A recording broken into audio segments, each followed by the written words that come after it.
Hi everybody, today's video is one that has been requested for who knows how long, and that is to do a review of the Crayola Supertips. Quite honestly, the biggest reason I've been kind of reluctant to is there's just so many colors, which seems like a silly reason, but it's a lot, man. These markers are a staple in like the world of planner and bullet journal, YouTube and Instagram, because there is such a wide variety of colors and because you can do certain versions of foligraphy with them because they have the same kind of thick, thin tip that you can get with a regular Crayola marker. This week on my channel in No Sticker September, I'm actually talking about highlighters.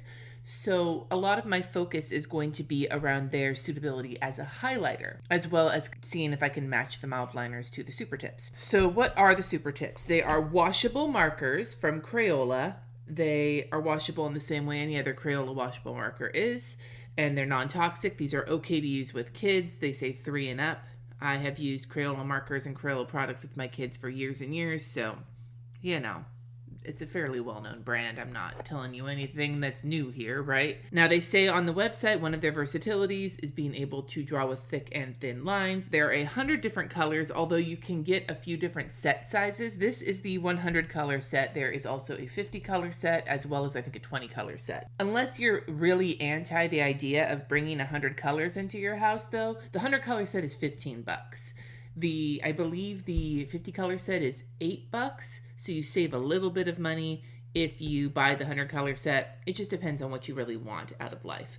It is an extensive color selection. You can see them here, like on the outside here, and I will swatch all of them in this video. Those are the big reasons why people suggest getting these. You get 100 colors for pretty cheap, and you can do thick and thin lines. Unlike other Crayola markers, which are like super fat, these ones are thin like a standard pen, so they're a little easier to hold long term. Very, very basic. They say Crayola Supertips.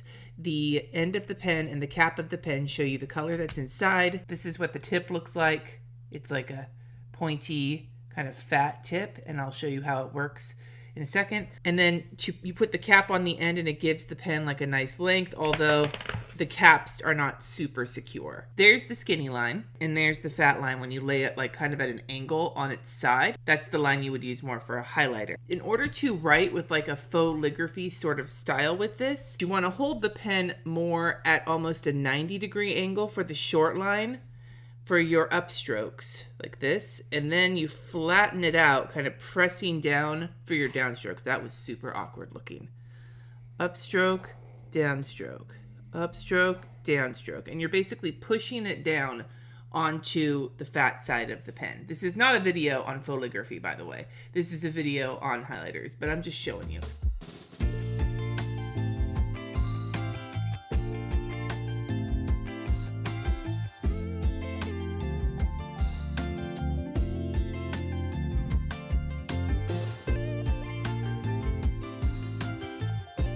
If you're interested in a longer, more in-depth video on this style of lettering, please let me know and I will consider doing that in the future. But that is one of the reasons Supertips are popular, is because you have the ability to kind of fake brush lettering without having to buy expensive brush pens. And a side note, you can do that same sort of lettering with a fat, like standard Crayola pen as well. All right, the next thing I want to do is test their suitability for highlighting, and I have 5 different types of pens here. We have a pencil, a ballpoint pen, a gel pen, a water-based fine liner, and a waterproof fine liner. So here are the pens and such, and I'm going to pick a lighter color. We're going to go with the this kind of fluorescent-y pink, and I am going to go over each one. We're going to look at the smearing as well as how like translucent it is for a highlighter. A little bit of smearing with the ballpoint, but that's about it. And they work really nicely as a highlighter. So that is a great thing, that these could be an excellent highlighter as well as a brush pen. That's pretty awesome. Hey there, Editing Cindy here. When I filmed this video, I forgot to show you a bleed through. So here I am going to compare Mildliners and the Supertips on 2 different types of paper. We have the Leuchtturm bullet journal paper. In both of these images, you're going to see the Supertips on top and the Mildliners on the bottom. On the left is them drawn on the paper, and on the right is the bleed through. And then in the second paper, it's cloth and paper inserts, which are a lot thicker. They have about the same amount of bleed through. The Mildliners might bleed through a little bit more. I tried to pick comparable colors. Of course, with the super tips, the super dark colors are going to bleed through more than the lighter, more highlighter-esque colors. One downside to these pens that is relevant before I swatch it is that there's no way to indicate besides the cap color what color each one is. And so subtle differences between colors will be hard to tell when you are trying to select your pens. I've seen people use stickers to like label them with names or whatever the case may be. That's a hell of a lot of work. That's why I like my Tombos, because I have a swatch list with the Tombow numbers and I can pick the color exactly that I want and go find it in my pens. In this case, you're trading off a really inexpensive price for tons of colors, and you just have to spend a little extra time finding the color that you want. So that's something that you need to figure out if you want for yourself. If you would like, I can also do a video in the future comparing the 100 colors of Super Tips to the 108 colors of Tombos.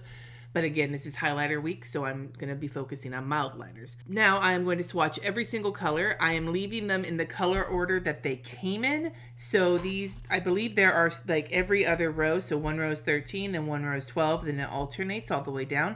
I'm going to keep them in their same color rows, specifically because I do want to be able to find the colors that I want when I want them. So I hate having to keep things organized because I suck ass at it, but I'm gonna. Here are your color swatches.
I don't know how well you see it like in the light, but one of the things I appreciate about this set is that it doesn't feel like there's any doubles of colors. There is colors like this green and this green that look very similar, especially at like the first glance, but when you look closer, there is subtle differences. I don't know how well you can see on camera, but in person, basically, if you want to do a lot of coloring with like gradients and things like that, you'll be able to do that with these markers. You get a very nice range of colors. I think the biggest kind of areas of weakness that I see is in the yellows. There isn't a lot. It's like there's some orange, a little bit of oranges, a little bit of yellows. There's a ton of greens, ton of cool colors. The yellows feel a little underrepresented. The other issue I actually have is with the black. The black doesn't really look black to me. It kind of looks like a super dark, cool toned gray. So, and I've seen black in other Crayola markers, so this just feels a little off. Like it feels like you don't get a black with this set, basically, even though technically you kind of do. Hi, Lulu. My cat is dragging his toy in here because he wants to play with it. But overall, color selection wise, it's really great, especially if you want lots of subtle differences. On the other hand, if you get overwhelmed by a lot of choices, I would suggest going for one of the smaller packs. If you don't need a whole bunch of subtly different greens or whatever, get the 50 count or the 20 count. Because even though it's cheap to get the big pack, this is a lot of choices. And if you want like a light green, you've got so many light greens to choose from that it might kind of fuck you up. A pleasant surprise for me is that there is a couple of fluorescent colors in here. There's a fluorescent yellow and a fluorescent pink. I think those may be a fluorescent green. I like that, especially in the context of talking about highlighters. So speaking of highlighters, I went through my pack of Mildliners. I have all 25 colors that are currently available. Lucy, I swear to God, I'm not going to play with you right now.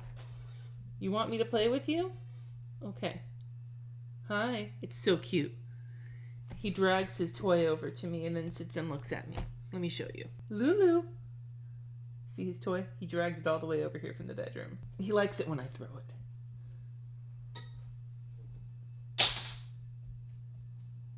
All right, so there's 25 current available colors of Mildliners.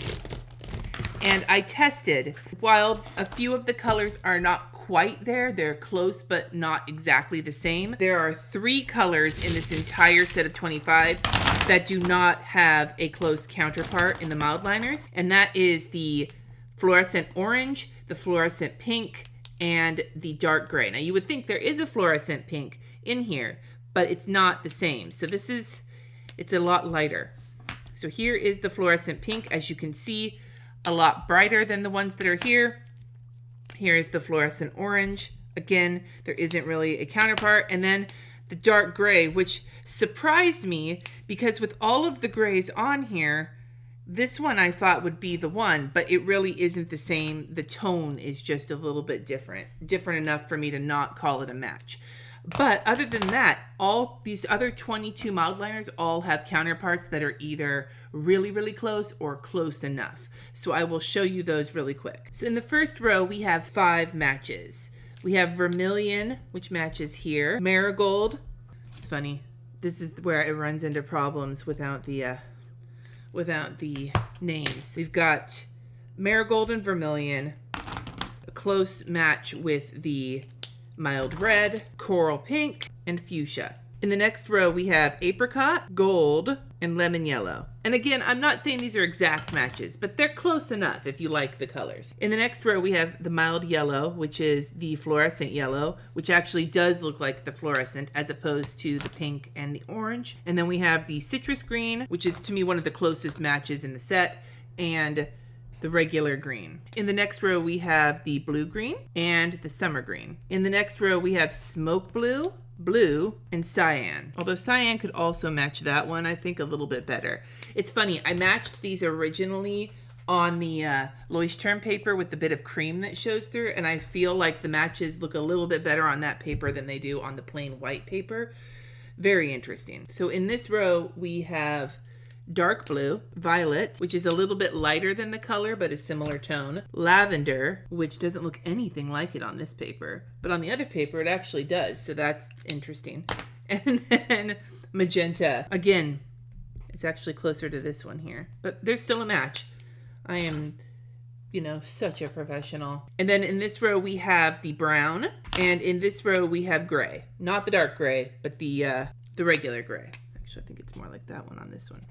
Case in point, if you like the range of Mildliners, you can get the majority of the Mildliners within the Supertips.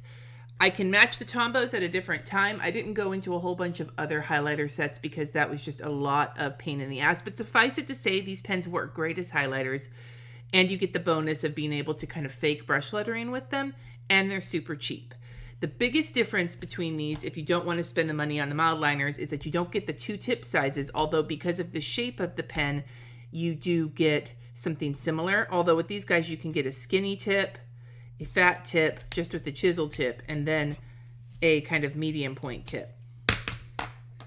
But the point being is if you don't already have the Mildliners and you've been lusting after them, the Supertips are an excellent substitute for them. You do not have to spend the money on the Mildliners to get the same range of colors for the most part. Am I going to use the Supertips in place of the Mildliners? Probably not. On the Mildliner, you can see letters that tell you what the color is. And I prefer to be able to do that. And if I want a specific color, it's easier for me to find it in my Tombos. The whole not having a color on the pen itself with such a wide range of colors for me is actually, because I already have the Tombos and I already have the Mildliners, it keeps me from using them. So these are going to go into the art supply box that I give to my nieces when they come to visit. If I didn't already have the Tombos and the Mildliners, then absolutely I would be using the Supertips. So don't run out and get them if you already have a shit ton of Tombos and Mildliners, because it's kind of redundant. But if you don't have them and you've been looking for a bunch of markers but at a bargain price, Supertips will probably be a good option for you. I hope you enjoyed this video. Let me know in the comments other pens, markers, highlighters you'd like me to take a look at. I will be doing a highlighter roundup probably sometime in the next couple of months where I compare highlighters, and I'll include the Supertips on that, to each other as to which one I consider to be the best, to call it a Thunderdome, kind of this is Thunderdome. So there will be a highlighter Thunderdome coming up soon in the next few months. Let me know in the comments if there's something you want me to take a look at, and stay tuned, subscribe for this Thursday when I will be doing a video on how to use highlighters in some different ways in your planner. Thank you so much for watching. Subscribe if you haven't already. Stay safe, wear a mask, wash your hands, and until next time, my dudes, peace out.